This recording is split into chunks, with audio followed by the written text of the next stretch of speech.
ભારતીય મજદૂર સંઘનું વાર્ષિક અધિવેશન યોજાયું, જેમાં વિવિધ પ્રશ્નોની ચર્ચા થઈ. આંગણવાડી બહેનો, મધ્યાહન ભોજન યોજનાના કર્મચારીઓ તેમજ અલગ અલગ ક્ષેત્રમાં કામ કરતા શ્રમિકોના વણ ઉકેલ્યા પ્રશ્નો અંગે વિગતવાર ચર્ચાઓ કરવામાં આવી, જેમાં માનદ વેતન વધારો પ્રશ્ન મુખ્યત્વે રહ્યો. વિગતવાર માહિતી શું છે, શું નિર્ણયો લેવામાં આવ્યા, શું ચર્ચા થઈ, તમામ વિગતો જાણવા માટે વિડીયોના અંત સુધી બન્યા રહેજો. નમસ્કાર મિત્રો, સ્વાગત છે તમારું અમારી યુટ્યુબ ચેનલ. મિત્રો, ભારતીય મજદૂર સંઘનું જગન્નાથપુરીમાં વાર્ષિક અધિવેશન યોજાયું હતું, જેમાં વિવિધ પ્રશ્નોની જે ચર્ચા થઈ હતી તેમાં ભારતીય મજદૂર સંઘનું તારીખ 6 થી 8 ફેબ્રુઆરી દરમિયાન પહેલા ઓરિસ્સાના જગન્નાથપુરી ધામ ખાતે 21મું વાર્ષિક અધિવેશન યોજવામાં આવ્યું હતું. આ જે અધિવેશન હતું, આ અધિવેશનમાં ભારતના અલગ અલગ ક્ષેત્રમાં કામ કરતા શ્રમિકોના વણ ઉકેલા પ્રશ્નો અંગે વિગતવાર ચર્ચાઓ કરવામાં આવી હતી અને ચર્ચાઓ બાદ જુદા જુદા પ્રશ્નો સંબંધે ઠરાવો પણ પસાર કરવામાં આવેલા હતા.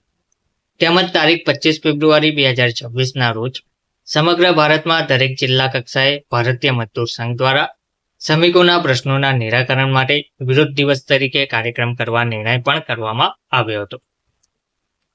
જેના ભાગરૂપે આજે એટલે કે 28 ફેબ્રુઆરી 2026ના રોજ બોટાદ ખાતે જિલ્લા કલેક્ટરની કચેરી ખાતે બોટાદ જિલ્લાના મધ્યાહન ભોજન યોજના, આશા વર્કર બહેનો, આશા વર્કરના કર્મચારીઓ, આંગણવાડી, પ્રાઇવેટ સેક્ટર તથા કોન્ટ્રાક્ટ વર્કર તરીકે કામ કરતા તમામ ભારતીય મજદૂર સંઘ સાથે જોડાયેલા કાર્યકરો દ્વારા ધરણા અને આવેદનનો કાર્યક્રમ કરવામાં આવેલ હતો.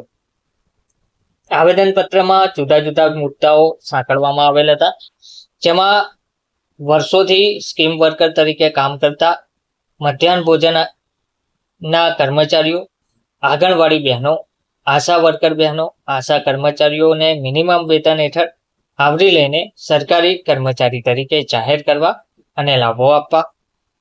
બીજું, કોન્ટ્રાક્ટ પદ્ધતિથી કામ કરતા હોય તેવા કામદારોને નિયમિત કરવા.